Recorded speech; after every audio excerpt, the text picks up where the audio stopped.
በስመ አብ ወወልድ ወመንፈስ ቅዱስ አሐዱ አምላክ አሜን። ይህ የሚታየው በጎንደር ከተማ የፒያሳ እና አካባቢዋ ነው። እንግዲህ በዚህ ቦታ አስደናቂ ቦታ ለማሳየት ነው የጀመርነው። እንግዲህ በጎንደር ከተማ 4 ጉባኤያት አሉ። ከነዚህ ጉባኤያት አንዱ የመጻሕፍተ መነኮሳት ምስክር ጉባኤ ቤት ነው። ይህ እንደምታዩት በታላቁ አባታችን በመጋቢ ምስጢር በየንታ ተሾመ የተጀመረ ህንፃ ነው። እንግዲህ እሳቸው በቅርብ ጊዜ በጳጉሜ 3 በህይወት የሉም። እንግዲህ ከዚህ እሳቸው ደግሞ ፈቅደው ከመሞታቸው በፊት በእግሬ የሚጠቀሙት መምህር ብለው ያዘጋጃቸው መምህራን አሉ። እንግዲህ ጉባኤ ቤት መጀመሪያ በዶክተር አየለ የተመሰረተ ነው። እንግዲህ እዚህ ላይ እንደምታዩት አባቶቻችን ጉባኤ ቤት የመጻሕፍተ መነኮሳትን ትምህርት ለማስተማር ያሉ ናቸው። ትርጓሜያት መጽሐፈ መነኮሳት በንባብ ነው። አዲሳት ደግሞ በትርጓሜ ነው የሚሰጥ። ብሉይ ዘር ነው። አዲሳት ትርጓሜ ነው። መጽሐፍ ምስጢር ነው። ይሄ ደግሞ ህይወት ነው ማለት አንዱ እያነበበ አንዱ እየተረጎመ ህይወት የሚያሰኘው ምን መሰላችሁ? ብሉይንም ሊቃውንቱንም ሐዲሳትንም የሚያብራራ መጽሐፍ ቅዱሳት ነው። ከዚያ የተጀመረውን የተጋመሰውን ይሄ ሁሉ ይችላል ያመጣዋል። ማብራሪያ ነው። የንታ ተሾመ በዚህ ቦታ ያስተማሩ እንደዚህ ሳይመቻችላቸው ሊበሉል ዙፋን ሳይቀመጡ ጉባኤ ቤቱን እንትን ሳይል በድሮ ጉባኤ ቤት ሲያስተምሩ የቆዩ የንታ ተሾመ ማለት እነዚህ ናቸው። ሁሉም የሚያውቃቸው ነው። አይነ ስውር ናቸው። እንደነ የንታ መምህር ዲሜጥሮስ፣ የንታ ኤስድሮስ የአራቱ ጉባኤያት ሊቅ እንደነሱ አይነ ስውር ናቸው። በታሪክና በመጽሐፈ መነኮሳት በዚህ ቦታ እያስተማሩ የቆዩ ናቸው። እንግዲህ እነ የንታ እንደሚያውቁት ለብዙ ዓመታት አስተምረዋል። ድርሳን እስራ ወአርባዕቱ ዘንተ ታዕመ ኑዛዜ ማዕረጋትን ከዚህ ይናገራሉ። እግዚአብሔር ቅዱስ ዘእግዚእነ ወአምላክነ ወመድኃኒነ ኢየሱስ ክርስቶስ በሥርዓተ አብ ትሩፍ ረድ ተናጋሪ በመለኮት ዮሐንስ ወልደ ዘብዴዎስ ፍቁረ ዮሐንስ ወልደ ነጎድጓድ ከአራቱ ጸሐፊያነ ወንጌሉ ትእዛዙ ለእግዚእነ ኢየሱስ ክርስቶስ አንዱ ነው። ድርሳን እስራ ወአርባዕቱ ዘንተ ታዕመ ኑዛዜ ማዕረጋትን ከዚህ ይናገራሉ። ጽማዌ ልባዌ ጣዕመ ዝማሬ የንጽሐ ሥጋ አንብ ኩነኔ ፍቅር ኩሰት የንጽሐ ነፍስ ነጽሮ ተሰጥሞ ከወይነ እሳት የንጽሐ ልቡና ማዕረግ ነው። መጀመሪያ ጽማዌ ልባዌ ጣዕመ ዝማሬ የሥጋ ንጽሕና የሥጋ ሲሆን ጽማ የሚያሰኘው እርሱ ተለይቶ በረሃ ገብቶ ጠግቶ ከአጋንንት ጋር ተዋግቶ አጋንንትን ድል ነስቶ በጾም በጸሎት የሚያገኘው። አንብቦ የሚለው ደግሞ ዝም ብሎ ያን መጽሐፉን ምስጢሩን ከዘሩ ልብ ሆኖ የሚያነበው ነው። አንብቦ ይባላል። ጣዕመ ዝማሬ ደግሞ ያ እዚያ ሲበቃ ልክ ድምፁ እንደ መላእክት ይሆናል። የዚያን ጊዜ አጋንንት ይዋጉታል። አጋንንት ሲዋጉት ምን ብለው ከዚህ የምታደርጋለህ ከተማ ገብተህ ቀድሰህ አድሰህ ማትኖር ይሉታል።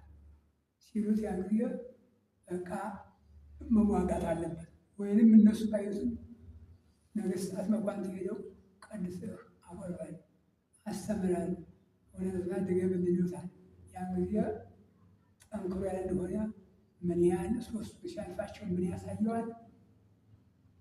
ግዙፋኑን ግዙፋን ማለት እነ ሌዋታን እነ ብሄሞት እነ አድማስ እነ ናየብ በዓለም ያለው የቀዳዳ ሳትቀር ያሳየዋል። ከዚያ ባህሉ የተለየ ይላል። በመጀመሪያው በፈረሱ ገጽ ነገር አይለዋል። በመጀመሪያው ፈረሰን ጋረዋለናል። ሁለተኛው ደግሞ በሸባን ይለዋል። በሶስተኛው ይለዝባል። ሲለዝብ ንጉሥ ይቀመጥበታል። እንደዚህ አድርጎ የሚያተረጉሙ እና ያን ጊዜ በዚህ ሲሆን ሲያይ ስጋውን ያልፈዋል። ሲያልፈው አንብ ይባላል። አንብ ማለት ያልቅስ ሳይል እንባው ይፈሳል። ልክ በቃ እግዚአብሔር ሁሉ እያየ ያልሸረፍ እያየ ባየው ነገር እያየ ማንኛውም ያለቅሳል። የደስታም አለ የሀዘንም አለ። እንደገና ኩነኔ ይባላል። ኩነኔ ማለት ደግሞ ስጋ ለነፍስ ማስገዛት ነው። ስጋው ለነፍስ ያስገዛል። ኩነኔ ወልደ እግዚአብሔር ያውቃል። ኩነኔ ገሃነመ እሳትን ያውቃል። ውቃቤ ላይ ጥገኛ አለው። ያንን ያልፍና ፍቅር ደግሞ ማለት ኃጥእ፣ ጻድቅ፣ አማኒ፣ መናፍቅ፣ ባዕድ፣ ዘመድ፣ አረሜ፣ ክርስቲያን ሳይሉ አስተካክሎ እንደሴ ሳይሉ ሁሉ አስተካክሎ መውደድ ስድስተኛ ይባላል። ሰባተኛው ውስጠት ይባላል። ይሄ ውስጠት የሚባለው እንደ ገጸ ፀሐይ ክሎ ተንቀሳቅሶ የሚሄድ ነው። እንደምታውቁት እንዳየው የነፍስ ማየት ነው። ሲበቃ ስምንተኛው ነጽሮ መላእክት ይባላል። ነጽሮ መላእክት ማለት አጠቃላይ መንግስተ ሰማያትን ያህል ነፍስን ያህል ነፋስን ያህል ማንኛውን ረቂቃንን ያህል። ዘጠነኛው በዚህ ያኛውም በዚያኛው ያህል በተለይ ይልቅ ከነ ስምንተኛው በጣም የሚበላ በስምንተኛውም አምስተኛ በልጦ መንጻ ስጋ ያህል መጥፋትን ያህል የንጽሐ ነፍስ ግን ለየት ብሎ ንጽሐ ልቡናው ግን ለየት ብሎ ብርሃን ይለብሳለን። መላእክት ጋር ይነጋገራል። መላእክት መንግስተ ሰማያት አልፏል ማለት ነው። ይህን ነፋስን ነፍስን አጋንንትን አልፎ እንደገና መላእክት ካየ በላይ መንግስተ ሰማያት ያህል ከዚህ ወዲያ ከመላእክት ጋር ያመሰግናል። ብርሃን ይዋኛል፣ ብርሃን ይለብሳል፣ ብርሃን ይጎናጸፋል። አስረኛ ሥላሴ ያህል ወደ ምስራቅ ላይ ሥላሴ ወደ ምዕራብ ላይ መልአካቸው ማለት ነው። ወዴትም አጠቃላይ እንደውም አልቦ ነፍስ ዘይተሰ ክርስቶስ ውስተ ጽንዓ ለመለኮት በአንቀዳም ስለጽላይታ ክርስቶስ በልቡናዋ በባህሪዋ ያነሳበት ነፍስ የለችም። ከአጋንንት ጋራ በኃጢአት ያደፈች አላ ባሕቱ ትትወለድ ፍጹመ እምነ ንስሐ ፍጹመ በአምሳለ እግዚአብሔር። ነገር ግን በንስሐ ፈጣሪዋን መስራትን ወልዳለች። ኃጢአት የሚሰራ ንስሐ የኃጢአት ውሃ ማነው? የነፍስ ውሃ ነው። እሷ ውሃ ማይነጻ እንደሌለምና በንስሐ ማይነጻ ያለ ሃይማኖቱን ይዞ እምነቱን ይዞ ንስሐ ገብቶ መልካም ሰርቶ የሚያገኘው ጸጋ ክብር ነው። ያው አስረኛው ሥላሴ የሚሆነው ንጽሐ ልቡና ይባላል። ንጽሐ ልቡና ይህን ይመስላል እና የረቀቀ ብዙ አንድ ከ48 ላይ መልእክት አለ ይዘረቀዋል። 48 ጠቅላላ አጋንንት ይህን ያሳዩህ ምታት አስመስለው ያሳዩህ ትቀበል እያለ ሞታ ነገር ይሰጥ አያሰጥ እያለ ቢልህ አትቀበል። ሰረገላ እሳት ብርሃን እሳት ያሳዩህ በምታት አትቀበል። እስመ ለሌሊት መስለ ሰይጣን ከመልአከ ብርሃን የሚያመጣው ያ ንጽሐ ልቡና ደግሞ ምን ነው የሚያመለክተው? ብዙኃን ንጹሐን ያለው ማቴዎስ ምዕራፍ 25 ያለው እሱን ይዞ የሚሄድ እሱን እያብራራ የሚሄድ ሕይወት የሚያሰኘው ምን መሰላቸው? ብሉይንም ሊቃውንቱንም ሐዲሳትንም የሚያብራራ መጽሐፍ ቅዱሳት ነው። ከዚያ የተጀመረውን የተጋመሰውን ይሄ ሁልጭ ነው ያመጣዋል። ማብራሪያ ነው። ሕይወት የተባለ ልክ ሐኪም ነው፣ የነፍስ ሐኪም ነው እና ቅድም እንዳላችሁ ለምሳሌ አካላችን ያለ ሐኪም ዝርዝሮ ሰፍሮ ቆጥሮ እንደሚያውቀው የነፍስ 10 እንትን አላት ማዕርጋ እንትን አካላቷ ይሄ ማዕርጋ የሚቆጥረው አካል ደግሞ አይነ ነፍስ፣ እዝነ ነፍስ፣ አንፈ ነፍስ፣ አፈ ነፍስ፣ እደ ነፍስ አለ። ምንድነው? የስጋው አይን 5 ነው። አይን፣ ጆሮ፣ አፍንጫ፣ አፍ፣ እጅ። ይህን ሲያልፈው በእነዚህ ለምሳሌ በአይኑ ክፉ ካላየበት፣ በጆሮ ክፉ ካልሰማበት፣ በአፍንጫው ለመጠጥ አላሸተተበት፣ በአፉ ለመብላት ካልቸኮለበት፣ በእጁ ክፉ ነገር መስራት ካልቸኮለበት ከምን ይደርሳል? ከአይን ነፍስ ይደርሳል። ቅድም እንዳልኳቸው አይነ ነፍስ ሲደርስ ምንድነው የሚለው? አሁን ሰውኛ የምንለው አይን 2 ነፍስ ነው። በኪዳን ዘንተ ውስጥ አይንና አብራከ ይላል። ውስጣዊ ልቡናችን ያበራሃለን 2 ወብነ ክልኤቲ አዕይንት ውስጣዊ ይላል። በኪዳን አረገ መንፈሳዊ ላይ 3 ይልሃል። አይነ ስጋ፣ አይነ ነፍስ፣ አይነ ልቡና። አይነ ስጋ ግዙፋን ነው። አይነ ነፍስ ረቂቃኑ አይነ ልቡና ሥላሴ ወልደ መንፈስ ቅዱስ አሐዱ አምላክ ወንጌል ቅዱስ ዘእግዚእነ ወአምላክነ ወመድኃኒነ ኢየሱስ ክርስቶስ በሥርዓተ አብ ትሩፍ ረድ ተናጋሪ በመለኮት ዮሐንስ ወልደ ዘብዴዎስ ፍቁረ እግዚእነ ኢየሱስ ክርስቶስ አሐዱ አሠርቱ ወክልኤቱ ሐዋርያት በሥርዓተ አብ ትሩፍ ረድ ተናጋሪ በመለኮት ዮሐንስ ወልደ ዘብዴዎስ ፍቁረ እግዚእነ ኢየሱስ ክርስቶስ ጸሎቱ በረከቱ ያሉ ስርየተ ዓለም አሜን። መዋዕለ ጽሕፈት እንደ ማቴዎስ በ30 እየተባረከ በ35 ይሏል። ዮሐንስ እንደ ወንድሞቹ እንደ ነቢያት እንደ አባቶቹ እንደ ነቢያት እንደ ወንድሞቹ እንደ ሐዋርያት አይጽፍም እንደ ወንድሞቹ እንደ አባቶቹ እንደ ነቢያት በዋዌ በአገባብ በስነ ፍጥረት አይጽፍም። በስነ ፍጥረት በቀዳሚ ገብረ እግዚአብሔር ሰማይ ወምድረ ያለው ነው የሙሴ። በአገባብ አኮኑ አንተ ትቤ አመፈጠርካ ለምድር ከመ ታውፅኦ ለአዳም በሥጋ መዋቲ ያለው ነው የዕዝራ።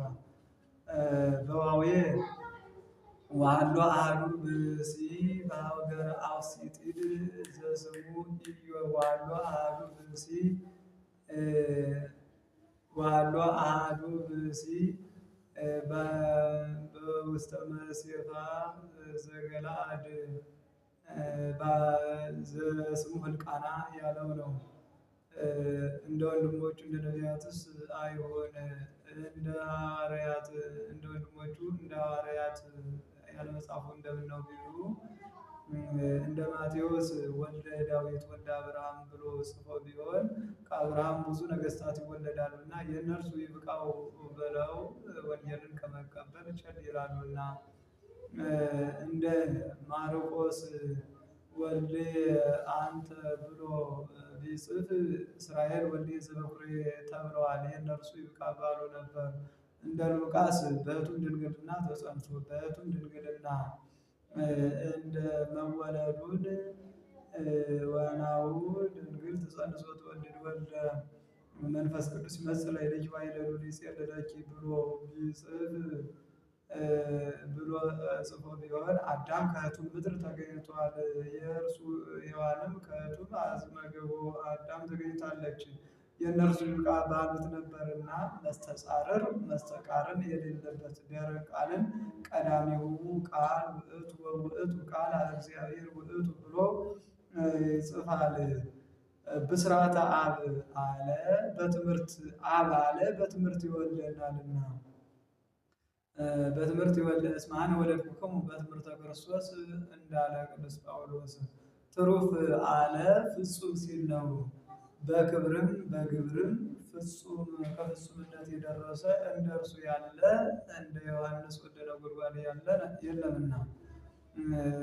ብስራተ አብ ትሩፍ ረድ አለ ረድ ዘያፈቅሮ እንዲል መጠኑ ለረድ እምከመኮነ ከመሊቁ እንዲል መጠኑ ለረድ እምከመኮነ ከመሊቁ እንዲል ብስራተ አብ ትሩፍ ረድ ተናጋሪ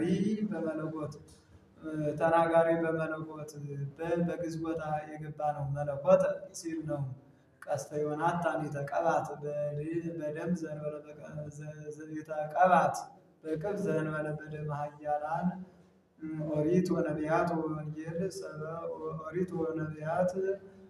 ወንጌል ሰበኩ በክርስቶስ እንዲል አንድም መለኮት ሲል ነው። አንድም ተናጋሪ መለኮት ሲል ነው። በድንፃ መለኮት እየተቃኘ ምስጢረ ሥላሴን አምልቶ አስፍቶ የሚጽፍ እንደ እርሱ ያለ የለምና። እንግዲህ ምስጢረ ሥላሴን ብዙ ስለሆነ ከዚህ ላይ አቁመን የዮሐንስ ወልደ ነጎድጓድን በንስር መመሰሉን የንስር ሁለት አይነት ግብር እንዳለው የእርሱም እንደ ሐዋርያትም ከሐዋርያትም የተለየ ግብር እንደ መላእክት ስለሚሆን ይህን ተናግረን እንጨርሳለን። ዮሐንስ ወልደ ነጎድጓድ ከአራቱ ጸሐፊያነ ወንጌሉ ትእዛዙ ለእግዚእነ ኢየሱስ ክርስቶስ አንዱ ነው። በቅዳሴም በዜማ በጩኸት በቤተክርስቲያን አገልግሎትም ዘዜናው ማቴዎስ፣ ዘዜናው ማርቆስ፣ ዘዜናው ወንጌል ቅዱስ፣ ዘዜናው ሉቃስ እያለ መጥቶ ከዮሐንስ ሲደርስ ዘሰበከ ዮሐንስ ቃለ ወልደ እግዚአብሔር ብለው ካህናተ ቤተክርስቲያን ያዜማሉ። ለምን ዘሰበከን የሰጡበት? አንደኛው በሕይወት ስላለ፣ ሌሎቹ ሶስቱ ማቴዎስ፣ ማርቆስ፣ ሉቃስ በሕይወተ ሥጋ ስለሌሉ እርሱ ግን ዛሬ ድረስ በሕይወተ ሥጋ ስላለ ነው። ሁለተኛው ዘሰበከ የተባለበት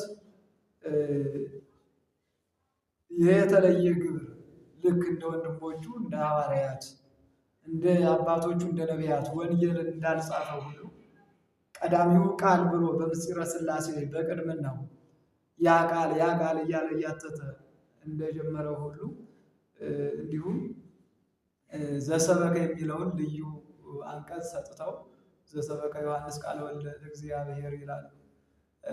ንስር እንግዲህ ከሰው ፊት በሰው ፊት አይቀርብም። ረቂቅ በምጥቀቱም ከሰው ርቆ መጥቆ የሚበር ነው።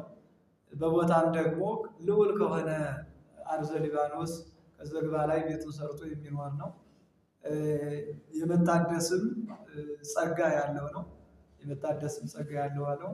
በጣም ግን ከንስር ጸባያት የሚገርመው ዝናብ በሆነ ጊዜ ደመናው አልፎ ደመናውን ሰጥቆ ከደመና በላይ መብረር ይችላል። ዝናቡ ንስሩን ሊመታው አይችልም።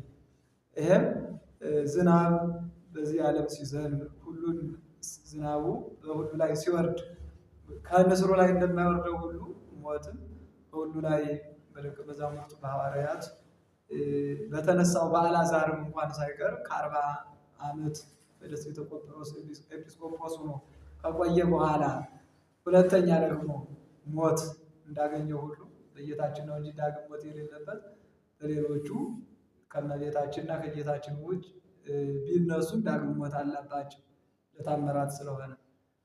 ዮሐንስ ወልደ ነጎድጓድ ግን በንስር የተመሰለ ስለሆነ የሞት ዝናብ አላረፈበትም። ንስር ከደመና በላይ መብረር እንደሚችለው ሁሉ ዝናብ ደግሞ ከደመና ስለሆነ የሚገኘው ዝናብ እንደማያገኘው ሁሉ ሞት አላገኘውም። ዛሬ በዓሉ ስለሆነ ዮሐንስን ወንጌል ሌላው ማተታችን ለዚህ ክብረ ዮሐንስ ወልደ ነጎድጓድ እንዲሆን ነው። በረከቱ ይድረሰንና ሌላው የንስር ጸባይ በእግሩ ይሽከረከራል፣ በእግሩ ይሮጣል እንደ ሌሎች አዕዋፍ ወይም ደግሞ በሩጫ ታዋቂ እንደሆነችው ቤተክርስቲያን ምሳሌ እንደምታደርጋት እንደ ሰገኑ በእግሩ የመሮጥ ችሎታ አለው። በክንፉ ደግሞ መጥቆ የመብረር ችሎታ አለው። በክንፉ መጥቆ ሲበር ይላል። የዓይኑን ጽሬት ደግሞ በዚህ ይገልጻል። በምድር የሰናፍጭ ቅንጣት ታህል ሥጋ ብትኖር ከዓይኑ አትሰወርም። ያችን መጥቶ ይበላታል፣ ይወስዳታል፣ ይመግባታል ይላል። እንግዲህ የሰናፍጭ ቅንጣት ታህል ሥጋ በምድር ከሚንቀሳቀሱት ሁሉ የተሰወረ ማለት የሰናፍጭ ቅንጣት የተባለ ቀዳሚው ቃል ረቂቁ በእግራቸው ለሚሽከረከሩት ለሌሎቹ ሐዋርያት የረቀቀ ምስጢር ነው። ቅዱስ ቄርሎስ እንደተናገረው ለዮሐንስ ግን ሐዋርያት ሌሎቹ እስራኤል አነ ውእቱ ዘነበርኩም ቅድመ አብርሃም ቅድመ የተወለደ አብርሃም አልቦ አነ ሲል ሌሎቹ ቤተ እስራኤል ቤተ አይሁድ አንሱ እብነ ከመ ይገርዎ ሊወግሩት ድንጋይ አነሱ ይላል። ወዮሐንስስ አንሳ ኃይለ ቃል ወይቤ ቀዳሚው ቃል ውእቱ ከአብርሃም በፊት ከነበረማ ያ ቃል ቀዳማዊ ነው ብሎ የዛን ጊዜ አሰበው ሲያስተምር ብሎ ቅዱስ ቄርሎስ አመስጥሮ ስሎታል። በሊቃውንት ትርጓሜያችን ዋናው ትርጓሜ ግን በደሴተ ፍጥሞ ሆኖ በእንቁላል ቅርፍት እየቀዳ በእንቁላል ቅርፍት እንግዲህ ጣናንን መቅዳት ከባድ ነው። እንኳን ውቅያኖስ መላኩ እየደፋ ሲያፈስ አይቶ እሱ ደግሞ ቀዳሚው ቃል ውእቱ ቃል እግዚአብሔር ውእቱ እግዚአብሔር ውእቱ ቃል እያለ ሲያመሰጥር ተመለከተና አባቶች በተግባር የልቡናን መግለጽ ልማዳቸው ነው።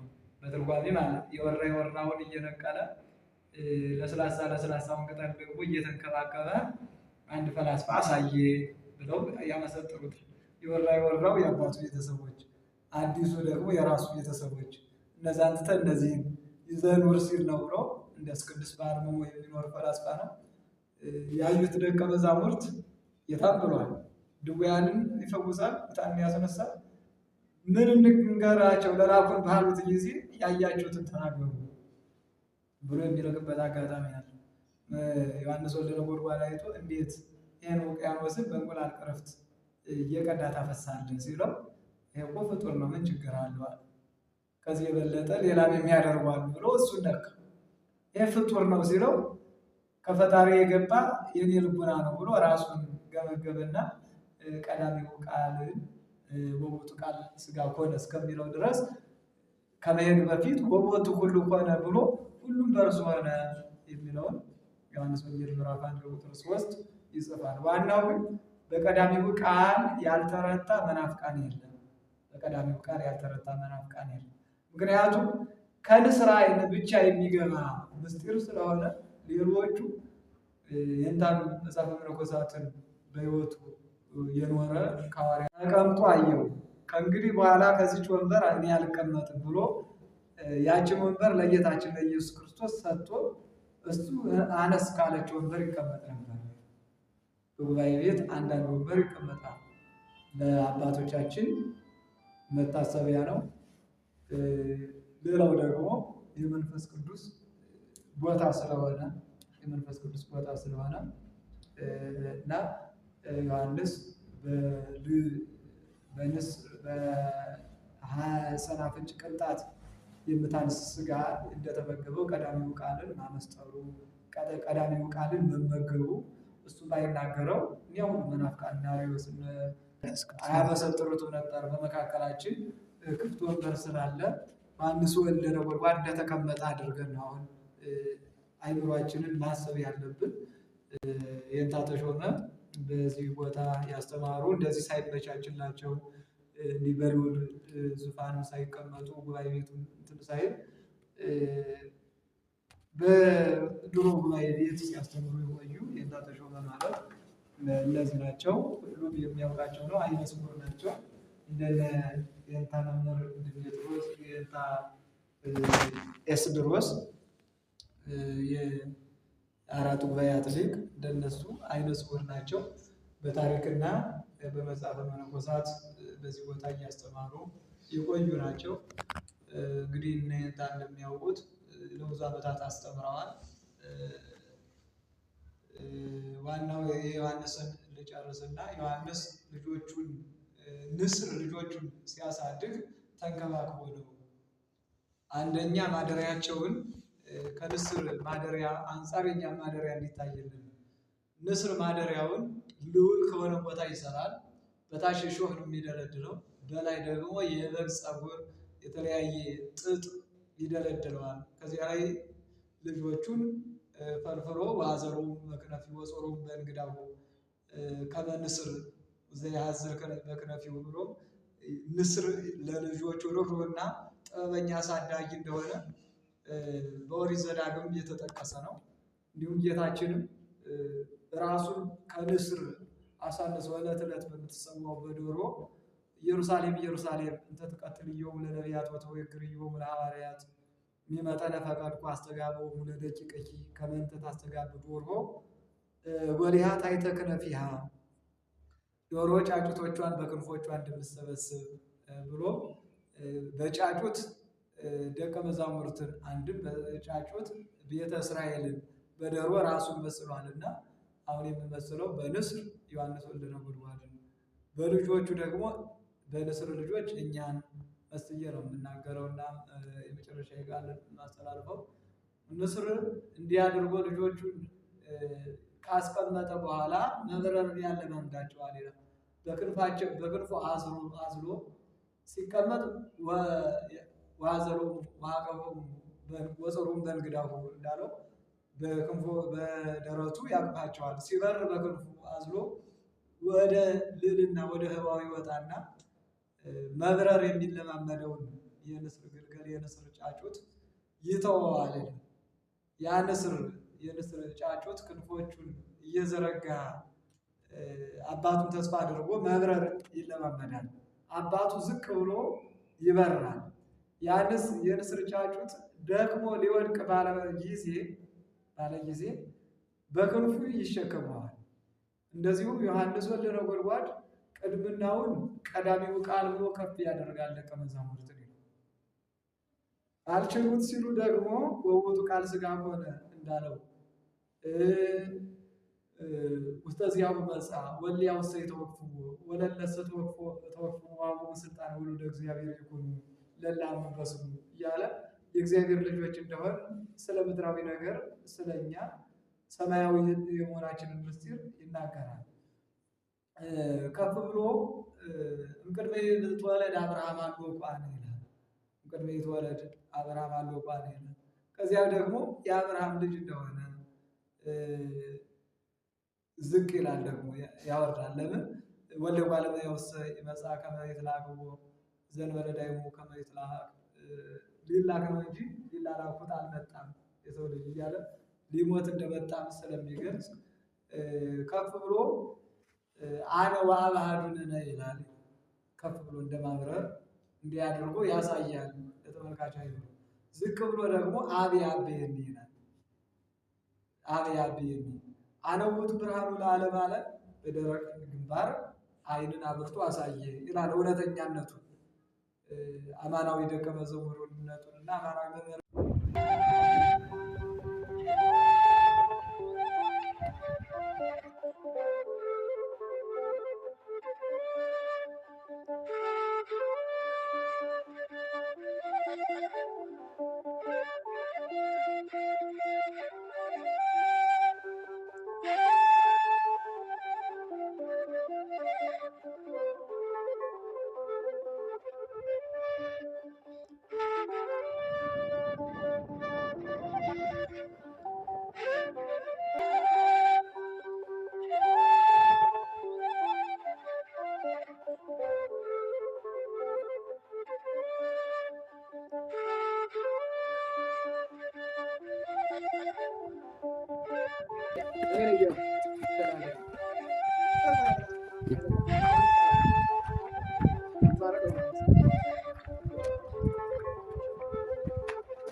ይህ የሚታየው የመምህራን መኖሪያ ክላስ ነው።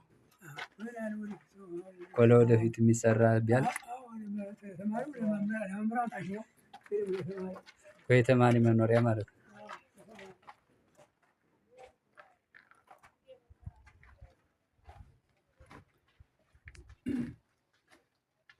እኒህ ሁሉ ያው ናቸው።